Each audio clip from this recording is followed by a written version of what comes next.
Welcome to Risking Enchantment, a podcast about art, beauty, and the Catholic faith. Hosted by Rachel Sherlock. Hello and welcome to this Christmas episode of Risking Enchantment.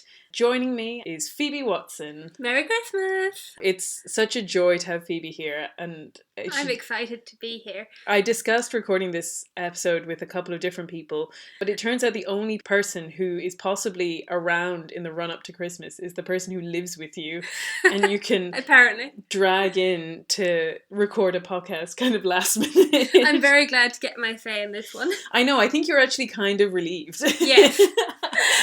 It made sense for you to have recorded it with someone else. Yeah. But it's definitely one that I was like, but I want to. Well, then I'm super thrilled to be here recording this with you. The plan is for this episode to come out very shortly after Christmas. It'll certainly be in the Christmas season, according to Catholics. I believe it should be coming out the 27th. And we are recording this on Gaudete Sunday. Mm-hmm. So we're in full Advent swing, but... Which, for those of you who don't know, that's the Sunday when the pink candle is lit on the Advent wreath.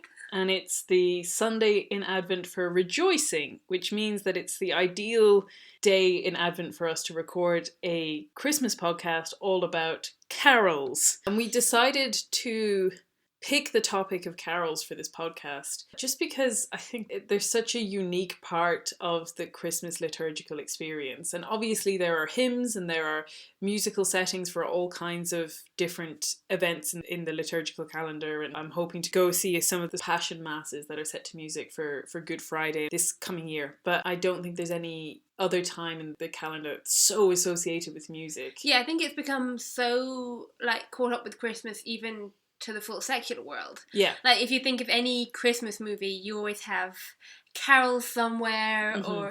And it's not just the Christmas music that's kind of taken over from carols in a certain way. Yeah. But you also have, the stereotypical choir, or... Yeah, I think certainly it's one of the few religious or liturgical practices that people who are more secular, refuse to give up. They're just so attached to it. And I think it's a really beautiful thing that it sort of transcends all of the toings and goings of modern times, that everyone loves singing carols. Yeah. So yeah, we just decided that what better topic to talk about than carols. As we know, there's a lot of toing and froing, especially in Catholic communities, about whether carols should be allowed at all before Christmas, how and when we should be singing them. But if we are allowed to have an Advent day where we talk about carols, it is certainly Gaudete Sunday. It's appropriate. But I have to say, if we were being very honest, Phoebe and I don't keep too strictly to the no carols before Christmas rule. Not really at all. We tried, at least the first week of Advent, to mainly have more reflective carols. Yes. And incorporate some of the great Advent hymns, but... I think I always find that if you avoid all carols until Christmas, you just end up avoiding carols entirely. Yeah, because the rest of the world has moved on by Stephen's Day, so sadly it kind of skips over it. And I think it's also, especially for us, we both go home to our families for Christmas and we leave behind our community of Catholic friends in Dublin. And so certainly I don't tend to arrive back in Dublin until after the Christmas season. Well, you always go away for New Year as well. Yes, so. I'll be joining some friends in the UK as usual for New Year's. But yes, so it means that, I leave shortly before Christmas and I come back when the Christmas season is technically over. So if you don't do anything Christmassy beforehand, you just miss every aspect of Christmas in Dublin. So with that in mind, we were going to start by talking about a particular carol concert that we attended near the start of Advent on the 8th. Yeah, on the Sunday evening of the 8th. Yes, and again, we picked one that was sort of more reflective and a little bit more somber, a little bit more Advent-y. The particular concert that we decided to go to was the chamber choir. They had a concert called A Babe is Born, which had a selection of Christmas and also less seasonal music. Yeah, they sang Salve Regina and a couple of other Marian ones that were still very fitting in a Christmas Advent context. Yeah, but weren't specifically Christmassy. Yeah, exactly. It was really lovely because it was the Feast of the Immaculate Conception. Yeah, and it was also in Christchurch Cathedral, which is the Protestant pro-cathedral in Dublin. Yeah, so it was a little Catholic victory for us to have Marian hymns sung on that day in that church. But we had a really wonderful time. It was a wonderful. It was so beautiful. It was a wonderful selection of music. They had some new compositions from one of their singers, Owen Desmond, and he did a wonderful job. We're going to be talking a lot about the settings of the different carols, and it's just very refreshing to find something that's modern, that really knowledgeably draws on the tradition that it's pulling from. And yeah, he took like a rewriting of old medieval styles or carols, and also kept a lot of traditional style lyrics, even if they were his own lyrics. Mm-hmm. They still had the truth of Christmas in them. Yeah. And it wasn't in any way shying away from the reality. Like, it wasn't like, oh, we're going to write a modern day carol that's all watered down. Yeah. To not express the true faith, but actually to convey that faith and mix old tradition with new counterparts, like they were fading in and out. Or yeah, it was certainly a lot of fun. Yeah, it was a great evening, and like we said, it kind of started us thinking about the place of carols in the season, and like I mentioned earlier, that like the particular place that carols hold in Christmas above all other seasons. And when I started thinking about this podcast, it made me start thinking, what is it about this season that makes it so tied up with music? And I began to sort of reflect on how the Bible actually informs us of this. Like, you could even start in Advent and talk about the Magnificat and this great song that Mary sings, or even go even further back to the Annunciation and you think of like the Ave Maria as being a song. And then also when the Gloria in Excelsis Deo. That is the most powerful image of like Christmas music. So many of our carols express that great host of angels singing to proclaim the glory of God and his miraculous incarnation. Yeah. And I think there's something beautiful that we too then sing to proclaim that truth. Yeah, exactly. I know there's a quote from Benedict XVI on one of his Midnight Mass sermons where he talks about this. He says, "There is another verse from the Christmas story on which I should like to reflect with you. The angels' hymn of praise, which they sing out following the announcement of the newborn Saviour. Glory to God in the highest, and on earth peace among men with whom he is pleased. God is glorious, God is pure light, the radiance of truth and love. He is good, he is true goodness, goodness par excellence. The angels surrounding him begin by simply proclaiming the joy of seeing God's glory. Their song radiates the joy that fills them. In their words, it is as if we were hearing the sounds of heaven. There is no question of attempting to understand the meaning of it all, but simply the overflowing happiness of seeing the pure splendour of God's truth and love." And I just love that idea of music being from heaven and this sort of overflowing of joy. And yeah, that's so beautiful. The whole season feels really full of that, where, you know, because obviously the divine is coming in contact with the mortal in the child Jesus, that as God himself is breaking through this kind of space, that like all of heaven starts maybe trickling down in a way, that you're getting like glimpses the music of and silence of heaven. Yes. To paraphrase C.S. Lewis. Yes, exactly. But also I think there's something beautiful in using music to express that mystery. Yeah. That it is such a profound mystery of God incarnate as man. Yeah. And that's such a mind-blowing thing that we kind of just, our minds shy away from it. We just gloss over it and pretend it's all normal because we can't fathom that profound humility of God is. Yeah, I remember it really struck me that when I started to kind of grasp, it's funny, what I'm saying is you start to grasp how big a mystery it is. You know, when you take something for granted for so long, you get this story when you were a child and you love it, but it just strikes you as normal because you've known it for so long. But I remember when someone was pointing out to me that like Christ had to break into not only space, but time. That, like the infinite breaking into the finite. Yeah. And I love that. And of course, who better to turn to when we're talking about paradoxes than Chesterton? Oh, absolutely. Come on.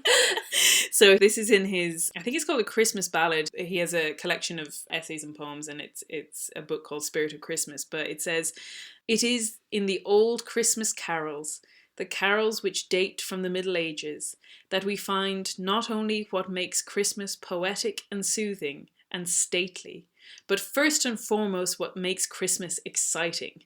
The exciting quality of Christmas rests, as do all other examples I have mentioned, on an ancient and admitted paradox. It rests upon the great paradox that the power and centre of the whole universe may be found in some seemingly small matter, that the stars in their courses may move like a moving wheel round the neglected outhouse of an inn. It is extraordinary to notice how completely this feeling of paradox of the manger was lost by the brilliant and ingenious theologians, and how completely it was kept in the Christmas carols. They at least never forgot that the main business of the story they had to tell was that the Absolute once ruled the universe from a cattle stall. Wow. There's no one better to talk about paradox than Chesterton, right? Yeah, that the Absolute once ruled the universe from a cattle stall. That's incredible. It's so good. I love it so much. And so I think that sense of carols having been almost like this thing passed down for so many generations that keeps the heart of what the Christmas story is about. Yeah, and I think we're going to talk a little bit later how they're so good at teaching that to us as well. Yeah. They're ones that we can come back to again and again and like see new layers of meaning in them. Exactly, yeah. And I love that he talks about what makes Christmas exciting, because I think, again, it comes back to a paradox, but I think we're going to talk about this a little bit, which is that, to me, one of the things I love about Christmas is this strong contrast you get between, you know, sort of like this stillness of nighttime, of the dark evenings, of a candle burning. There's like a quiet heart to Christmas, juxtaposed against the busy flurry and the parties and the children ripping open presents and coming down to see their stockings in the morning. That those two things are completely both part of Christmas. Yeah, you've got this like frantic excitement and then, yeah, the hushed stillness. And I think, obviously, we can so easily lose that hushed stillness. Yes. But we do that stillness an injustice to think that it can't exist amidst and in spite of the busy flurriness as well. And that Christmas should be exciting. Yeah, like that excitement is also an important part of Christmas. You also have so many parts of the story hurrying to that stillness, like the shepherds, obviously. Exactly, yeah. And I think we all have very fond memories of that kind of experience growing up. That's why you juxtapose Ding Dong Merrily with Away in the Manger. Those two things are both perfectly part of Christmas. Absolutely. And then I think we were going to talk a little bit about what our memories of carols are before we go into our favourites. Yes. Yes. So for talking about our Christmas carols, we decided we were going to pick 3 of our favourites. I pushed to get more, but I was told no. We could go on forever, and I'm like, even in my mind, I'm thinking of some of my absolute favourites that I won't have time to go through. But I think you'll get the gist from us talking about how much, like, all of these carols played a big part in our childhoods and continued on into adulthood. But after that, then we're going to pick 3 each of our favourites and go into them in a little bit more detail and about why we think they have stuck with us in such a meaningful way. But I mean, Phoebe at the very least seems to have lived in a world filled with carols. I make it sound like it, don't I? Yes. Yeah, I guess I came from a very musical family. My mum ran the church choir in the local Church of Ireland.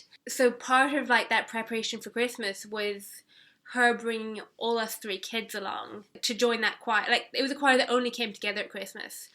And one of the things I love so much about carols in that setting is that the choir might be leading it, but most often it's everybody singing. So you've got this quite a small church, like, packed for the carol service, and everybody singing their hearts out, which for me is such a beautiful part of Christmas. And certainly our listeners, a lot of you guys are from Ireland, but there's a good few that aren't. And if you know Ireland at all, getting congregations to sing is... Yeah, in a Catholic context, congregations don't sing. I know, it's so painful. Like, getting any group of people to sing in Ireland can be very difficult. Yeah, but... I realised I misspoke. The carol service, you'd have it absolutely packed, and yet because half of them were from the Catholic community, the singing was not out to the volume of... we also had this gorgeous midnight eve, like 11:30 at night, candlelit carol service that everyone who came to that would usually just be from the Protestant community, Mm-hmm. so they would all sing, and it would be pretty full. But then, like, you could actually hear the difference in volume, despite the smaller number of people. Yeah, there's just something about it, like Church of Ireland singing all the way. Catholics in Ireland, not a chance. No, there are some masses that do the music well, but your typical mass in Ireland, it's like drawing blood from a stone, except at Christmas. That is the one time, and that's why I love it, that you do get your congregations to sing, and it is such a unifying and uplifting experience that you feel like you're with these people singing the same thing. Absolutely. Yeah, and that midnight carol service as well was such a magical time for me as a child. I remember, like, because it was on quite late, my parents in the first couple of years used to try and get us to go to bed for an hour before we went out. To like, you just need to rest for a little bit. We know you won't sleep, but you need to rest. I mean, we might have been like 9 or 10 for me anyway, but also then that because it was like over Christmas Eve to Christmas morning, so we'd be watching the clock and then we'd like nudge each other in the pews the minute it hit 12 and like whisper Happy Christmas to each other. And then I always had fun at the end because my dad was the warden in the church, so he was on fire safety alert because you got a load of candles and a packed church, so he had like wet tea towels and things like that, but he'd start from the back and I'd start from the front and we'd just like go around and blow out all the candles before anybody moved. That sounds so beautiful. I have a lot of fond memories of Christmas Eve Mass. We have, and again in Ireland, I think it's a very Irish thing, we have quote unquote midnight Mass, which is often at like 8 p.m. I know, ours was actually midnight. I know, I'm kind of jealous. But it's still beautiful and dark, and that like eruption of music that feels like this great cacophony of beauty that happens just when you're kind of least expecting it in the middle of the night, which I really I think love. there's something beautiful about the carols at night as well, that you could like the candlelight and the music together being the light. And then I had fun but intense experiences. I was in a choir when I was a teenager, which we took very seriously. We competed in competitions and all of these kinds of things. And we used to do 2 days of carol singing in the local shopping centre, which was actually outside. It was like a courtyard. And it used to be so cold. And we would spend all day singing. We used to raise so much money, but yeah, again, there's something about like being out in the elements and singing and persevering through the cold and seeing everyone go past, getting their Christmas presents and being a part of that and singing into that, which was really beautiful. I loved it. There's so many contexts. Like I grew up singing carols at home. I think you did the same. Yeah, I think particularly in recent years, we've started singing carols a lot at home after Christmas. So like my sister would pull out her guitar or my mum would be at the piano, and it's one of the few times my dad sings with the family, and to be honest, me as well, because it's my brother, my sister and my mum who can actually sing in tune, and my dad and I just kind of muddle our way along. So but then when it's Christmas carols, because we all know them, we can all sing them even if we're not singing them perfectly, but that doesn't matter. Yeah. And there's also been some beautiful times with like my elderly relatives that we've been able to sit around singing, like when we went to see my grandparents one Christmas in England, or another time when I think we had an elderly relative staying with us and we'd just got her piano. She just moved from her house to a nursing home, but we were able to sing Christmas carols on the piano that would have followed her from like before her husband died, and that was like her husband would have played that piano and they would have sat around singing Christmas carols, and then they were then in our house sitting around singing Christmas carols. That's really beautiful. There's such a variety of ways to experience those carols,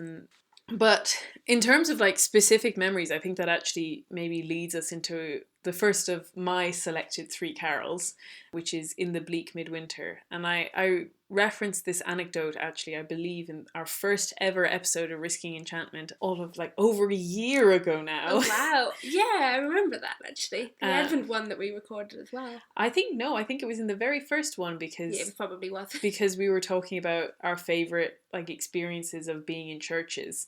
And this was certainly one of mine, which is that a couple of years ago, in the middle of Christmas Day, it was quite a dark, blustery, rainy, stormy day. And we headed out in the middle of the day to go visit one of our favourite churches in our parish, which is situated deep in a valley. Like, it's a very narrow, deep valley, and it's quite an old church. In fact, because of its position, it like actually survived, I think, the Cromwell persecutions, because you just can't see it from the road. It's really like hidden away. It's quite small, and in fact it's very small, and it's just one of our favourite churches. And we arrived and it was open, but the lights were essentially all off except for just a bulb or two in front of the crib and one in front of the statue of Mary. So it was just this dark, silent church that was being surrounded by wind and rain, and the foliage is like right up against the windows, and it just felt like this little eye of the storm in a way. And we all just sat there in prayer, and I sang In the Bleak Midwinter, and it just felt so right, and it's such a beautiful moment of Christmas, that actually achieving that silent heart of Christmas in this space. And it's one of my favourite memories, and that has been for a long time one of my favourite Christmas carols, In the Bleak Midwinter.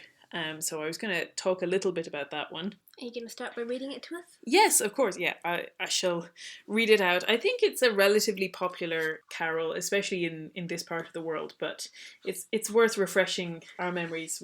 I don't think we're going to read the words to all of the carols, but for some, that carols are one of those genres where you tend to know the first verse and nothing beyond that. Or the first and the last, if you're lucky. Yes. I think it's really interesting that often in carols the last verse turns from telling the story to a direct address to the audience and to the congregation. I always like to watch out for that because it appears in a lot of carols. Here are the words to In the Bleak Midwinter. Obviously, it was written by Christina Rossetti, who is a famous Anglo-Catholic poet, and it was later set to music, so it reads quite well as a poem, obviously. But it goes, In the bleak midwinter, frosty wind made moan, earth stood hard as iron, water like as stone.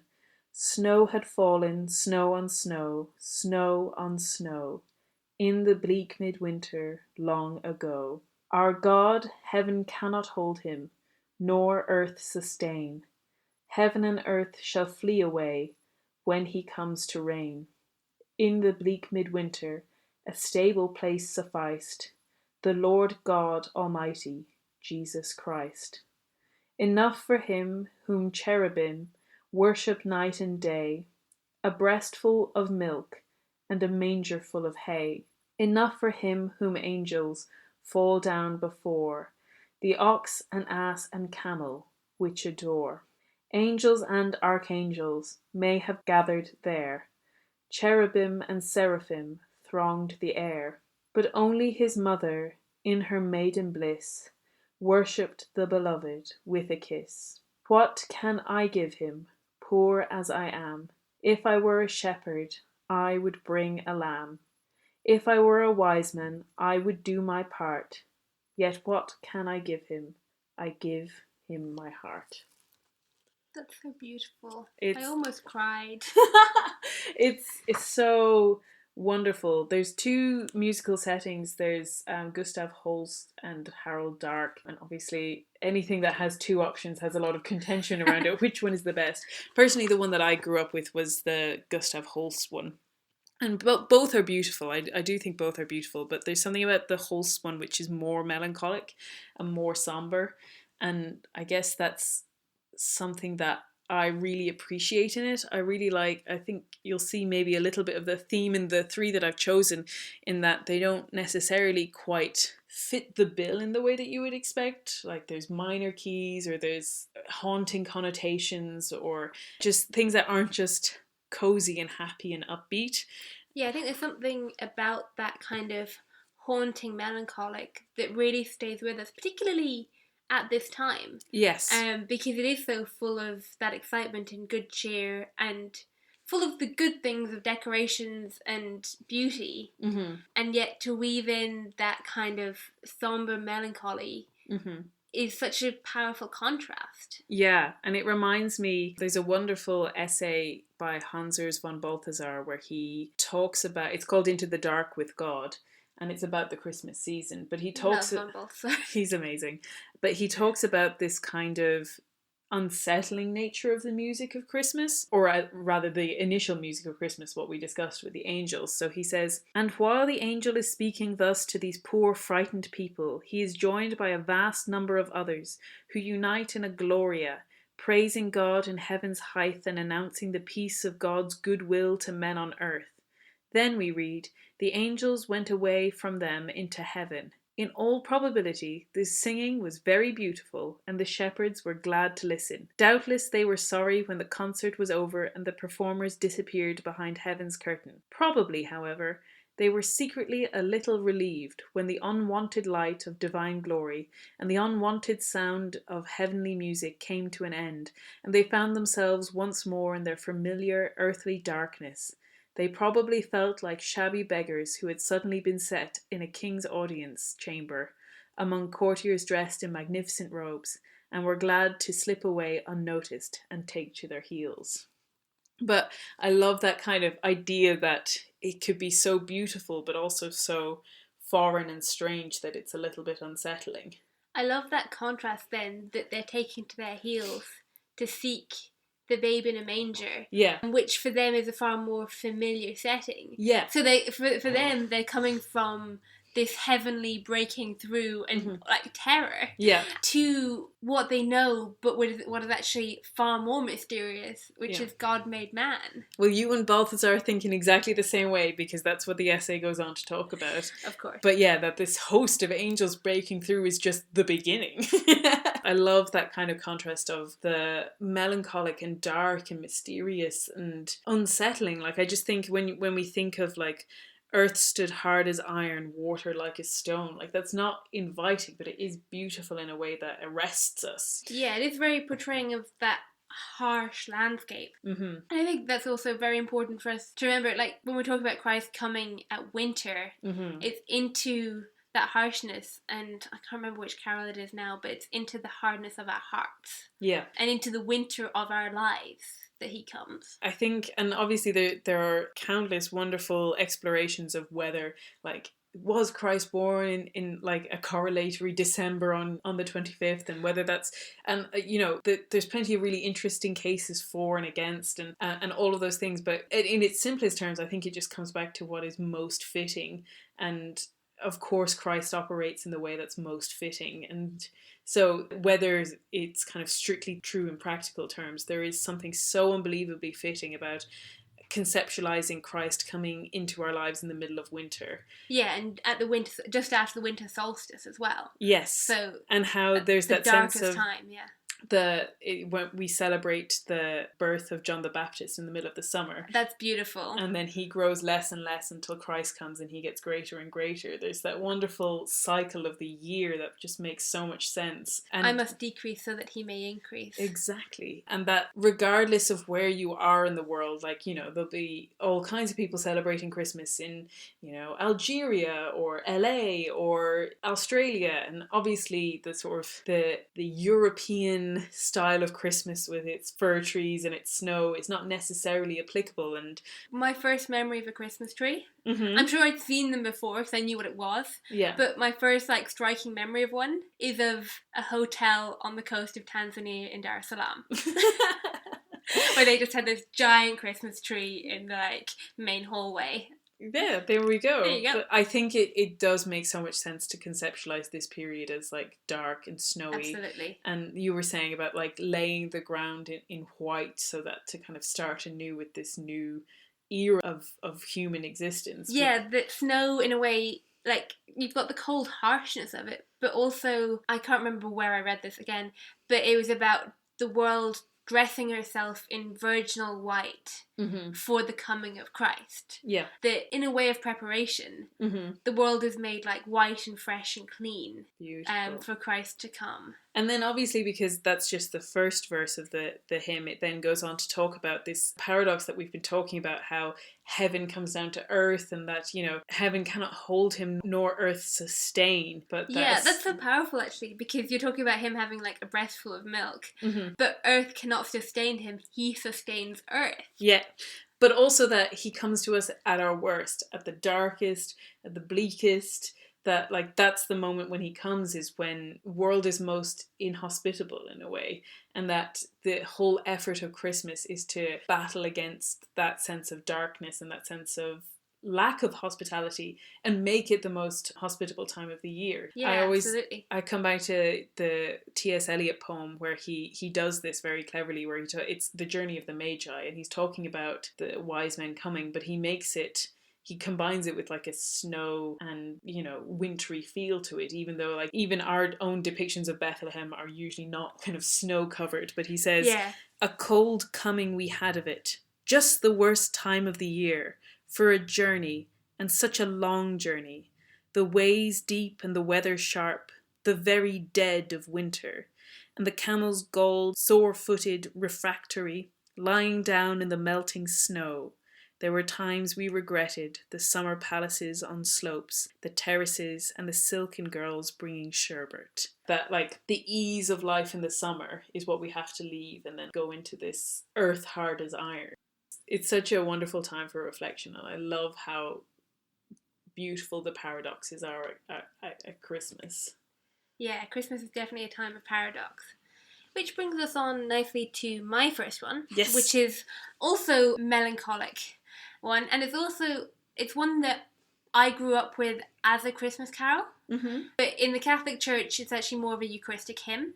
It's called "Let All Mortal Flesh Keep Silence," and it's actually, I found out a couple of years ago, to my great joy and excitement, that it's actually based off one of the oldest Eucharistic liturgies.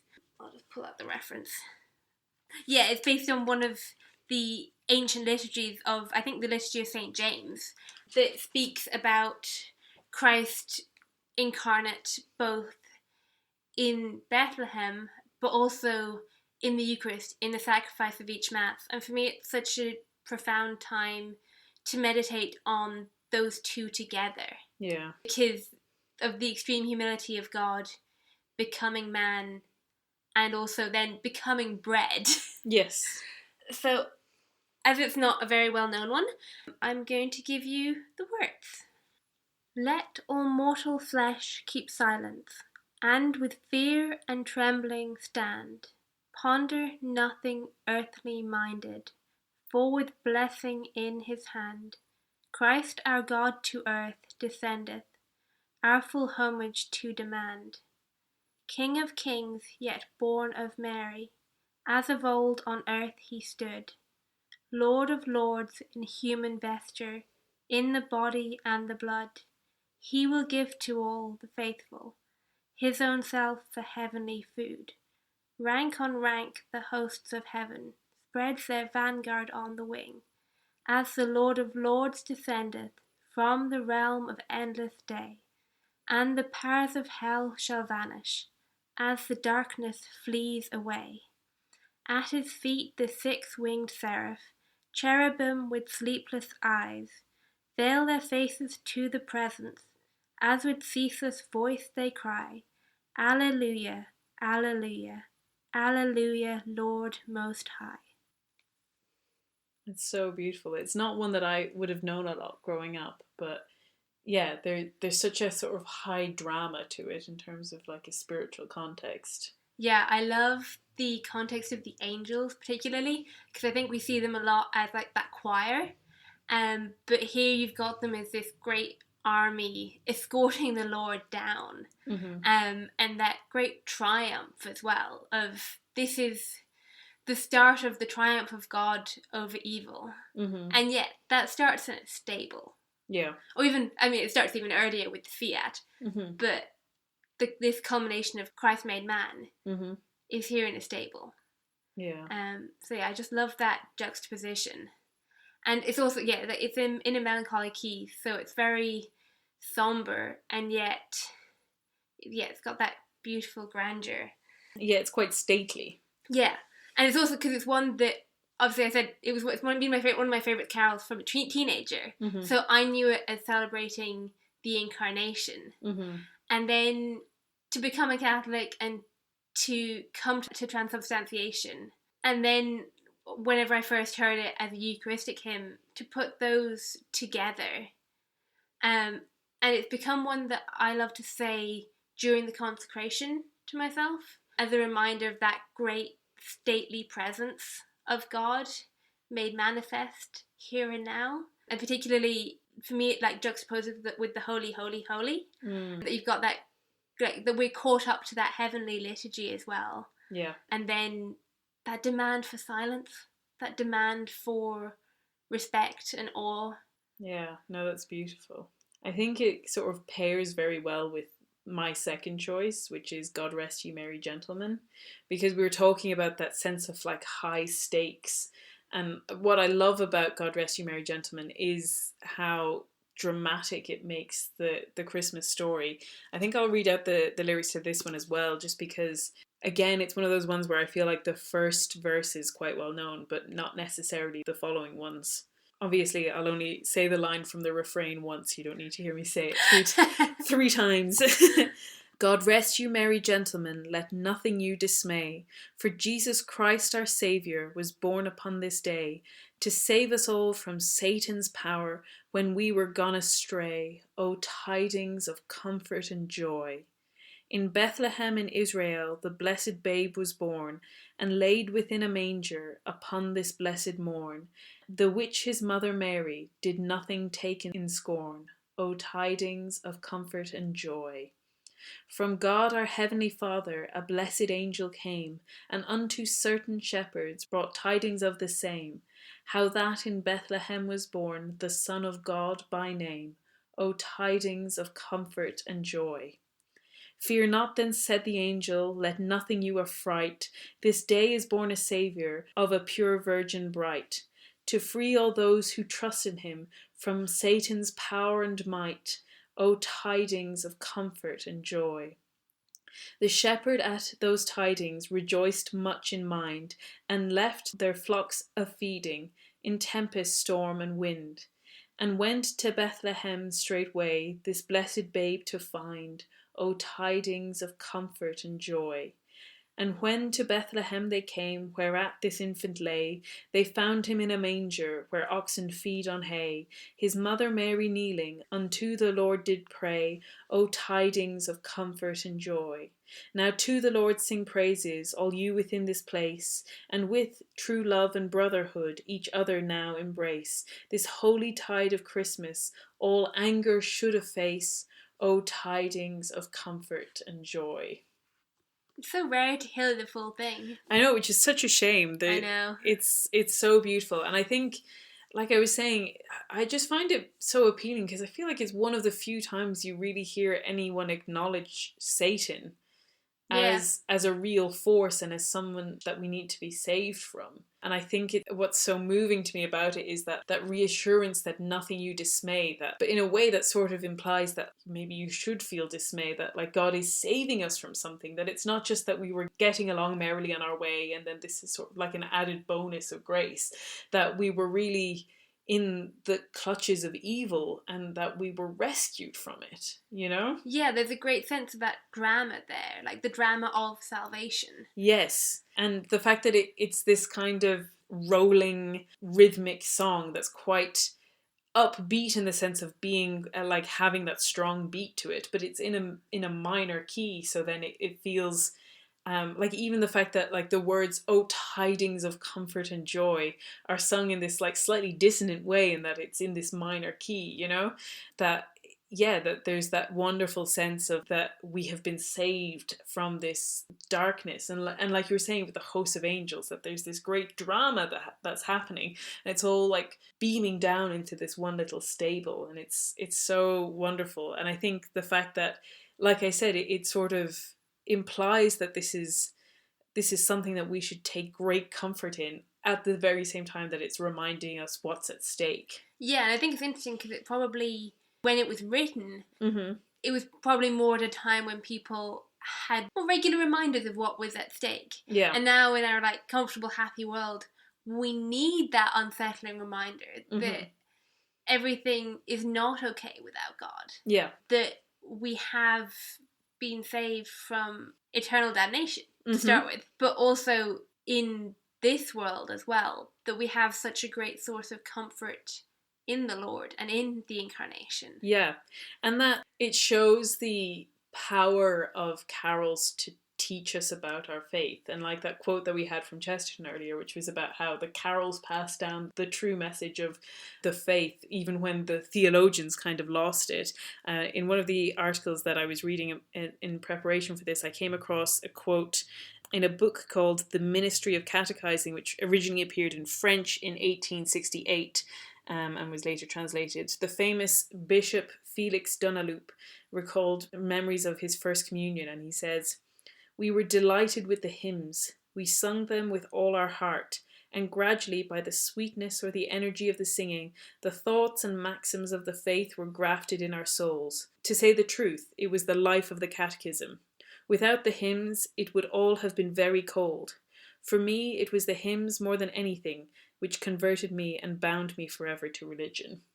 That's so beautiful. And I think that's why, I mean, like, obviously it's just a great hymn and it's so much fun to sing, but that I find it such a comfort to hear people acknowledge some of the truths of our faith that so often we try to like bluster away and like, oh, in this day and age we don't believe in Satan or the devil or hell. Yeah. That it's not just about reassuring you that you're a good person, but that reminding you that there are forces other than good that we need to be striving towards Christ to get away from them. Absolutely. That was my number 2, God Rest You Merry Gentlemen. Yep.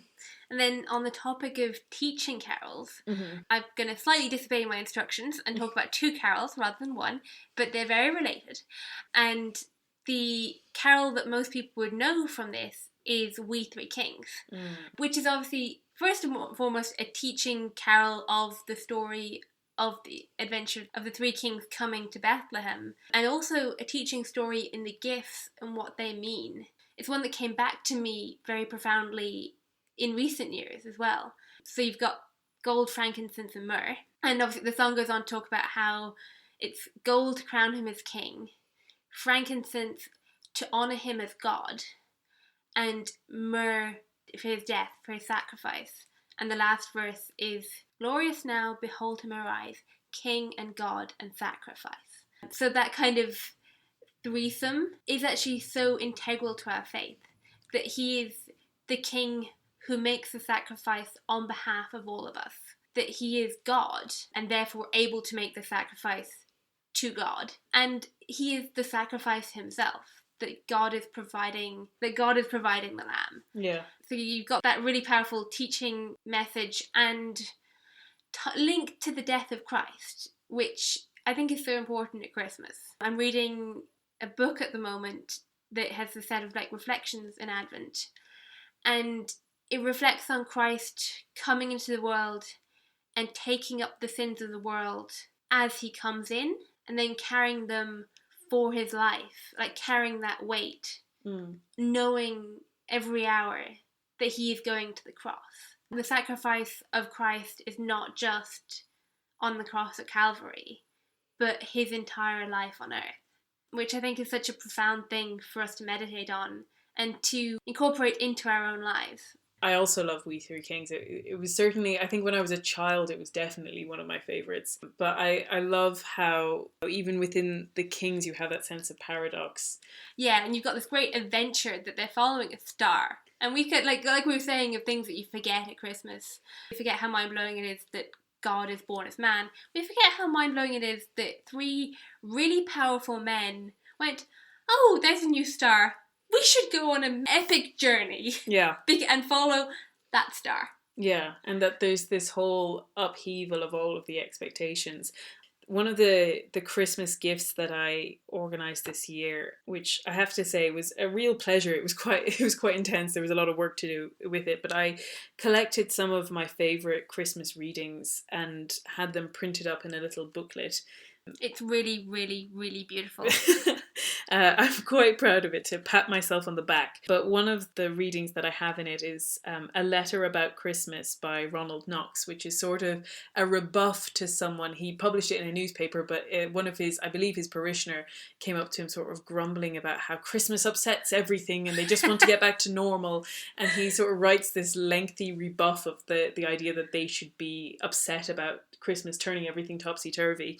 And he says, "We find no better way of doing honour to Christmas than by turning things upside down. Everything went wrong from the first, all the best places going to the wrong people, as it were, the ox and the ass nearest to the cradle, the shepherds getting in ahead of the kings having to ask their way, and asking it of people who never found it, the inn having no room, so that it was left for a stable to contain him whom the worlds could not contain, all the arrogant topsy-turvydom, in fact, of the Christmas crib. How it puzzled the wise men when they set out to make a calculation in astrology, to discover what child the strange star was going to influence, and found, at the end of their search, that it was the child who influenced the star. That's incredible. Yeah, and I think that's, like you were saying, why the story of the Three Kings is so appealing, is because it's this high adventure and this glamour of the kings and their gifts, and yeah, it's so beautiful. Yeah, and there's also actually a fascinating hidden reference to Mary in those gifts, because those three gifts were last seen presented to Solomon, like in scripture. So you're linking back to Solomon and his queen mother Bathsheba, who has like a particular role in how we understand Mary as the queen mother. Yeah. So then to me it's fascinating that the kings are coming and presenting these gifts to the king in his mother's lap. They're essentially presenting them to the queen. Yeah. To the queen mother to give to her child when he is old enough to understand them. Oh, I love it so much. Yeah, it's beautiful. And then the other one I was going to talk about related to this is quite an unusual one. It's called Three Kings from Persian Lands Afar. It's far more of a choral piece because it's got two parts. But the reason I know it is because it's my grandmother's favourite carol. And my mom and my sister learnt it for her 4 years ago or so. So that's kind of where my memory of it comes from. So I'm just going to read you the first and the last verse. Three kings from Persian lands afar, to Jordan follow the pointing star. And this the quest of the travellers three, where the newborn king of the Jews may be. Full royal gifts they bear for the king, gold, incense, myrrh are their offering. Thou child of man, lo to Bethlehem, the kings are travelling, travel with them. The star of mercy, the star of grace, shall lead thy heart to its resting place.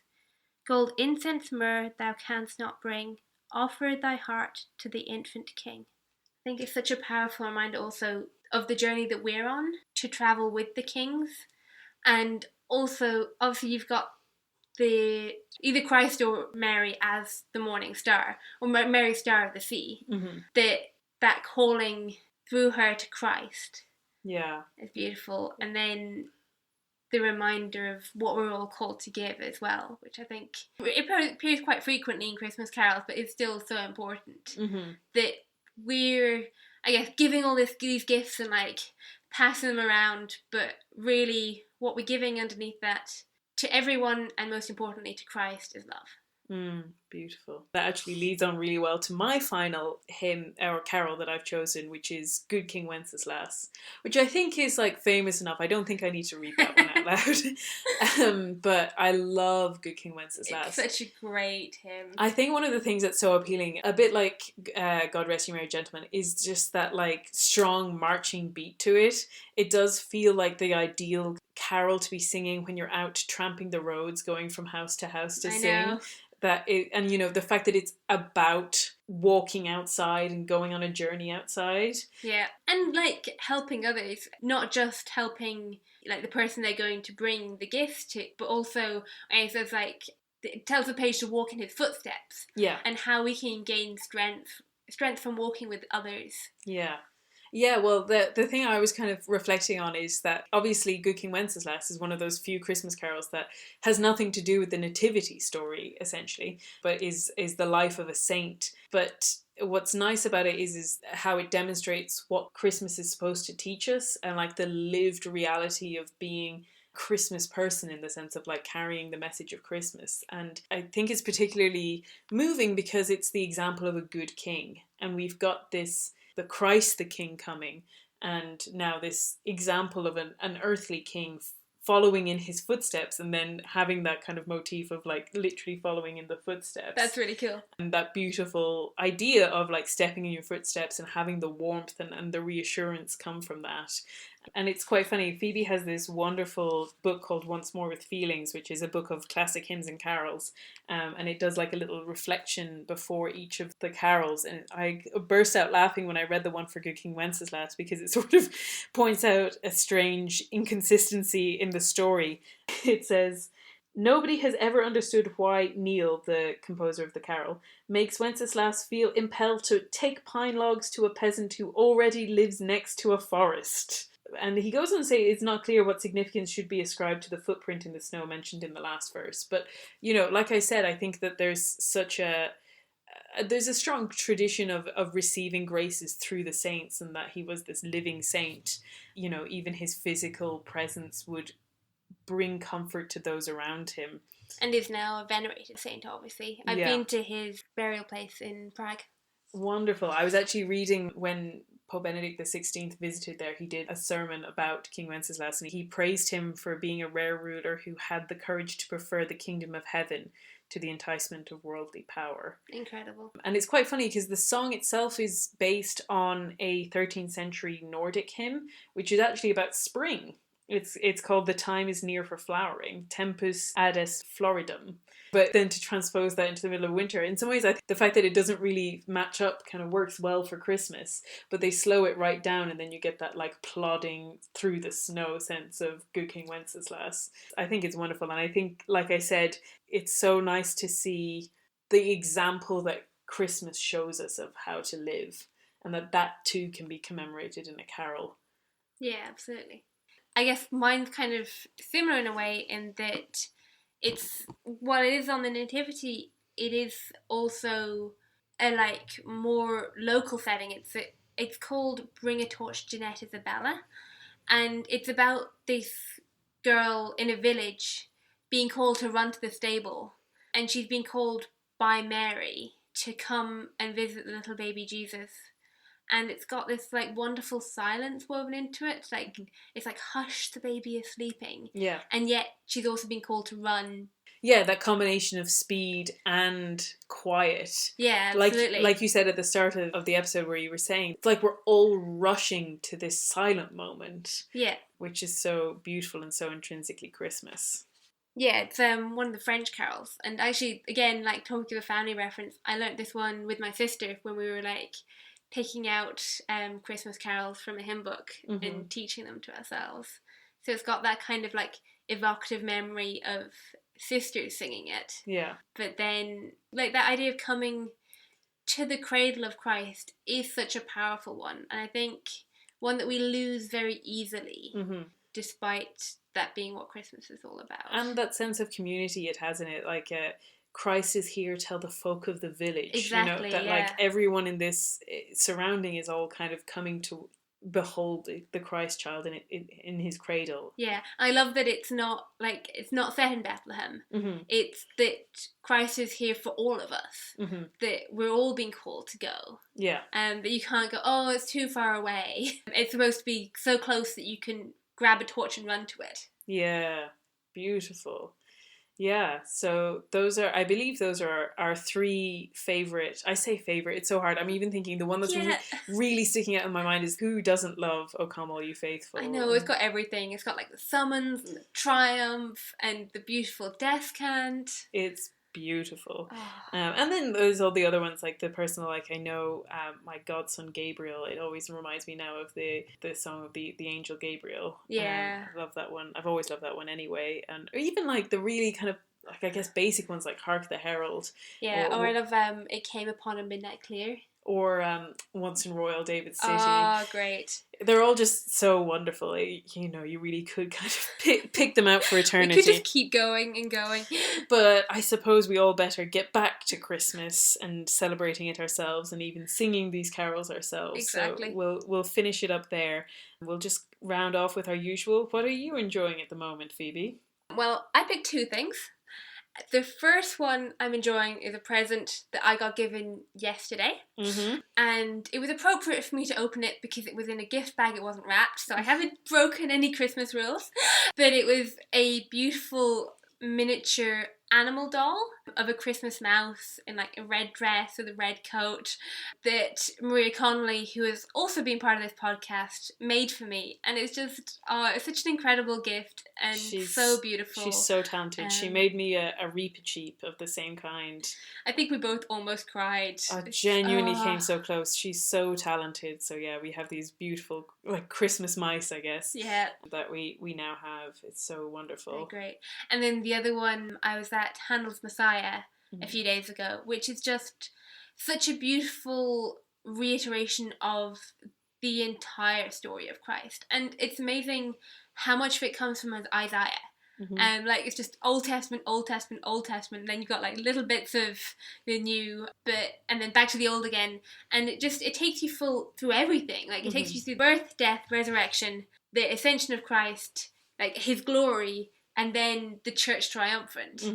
And I was in a concert hall, and before I've heard it in a church, and we were talking about that afterwards, and we were talking about like being able to pray it, and then we heard someone in front of us talking about praying it as well, and looking at the picture of the three of us who went, there was a priest behind us. So it was beautiful to know that even in that like more secular setting, there were so many of us actually there praying it. Yeah, that's beautiful. Yeah. I guess for my one, if I were being incredibly vain, I could actually say this selection of Christmas readings that I've put together. I mean, aside from the fact that I haven't had time to look at it yet, I would have said that one. It was an interesting project that sort of got wildly out of hand as I kept adding more and more to it. But it got there eventually. We kept sane and we managed to get it printed in time. But if I shall not name something that I have personally at least collected, certainly not wrote, but collected. But I would say last night we watched Klaus, which is the Netflix Christmas animated movie that they came out with this year, which was actually wonderful and so good. Just such a Christmas classic, and managed to feel very timeless and not necessarily like it was really speaking to anything that's current, just that it like exists on its own, and it's this beautiful story of it's an offering of what might be a Santa Claus origin story. It was very funny and joyful, and yeah, I really enjoyed it. Yeah, it's just beautiful animation as well. Yeah, so well done. So if you haven't checked that out already, I feel like we were quite behind by the time that we watched it, but if you happen to have not seen it yet, I would really recommend it. Absolutely. And other than that, all that's left is to wish everyone a happy Christmas. Happy Christmas. We're so looking forward to the new year. We've got lots of exciting things lined up, but in the meantime, enjoy this Christmas season with your family, in your prayers, in whatever way that you are looking forward to. And we will be praying for all of you. Thank you so much for listening.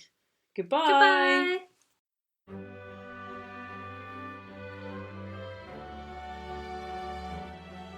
This has been Risking Enchantment. Music by Kevin MacLeod. You can follow me on Instagram and Twitter with the handle @SeekingWatson. And you can find out more about me and the podcast at rachelsherlock.com. Thank you and God bless.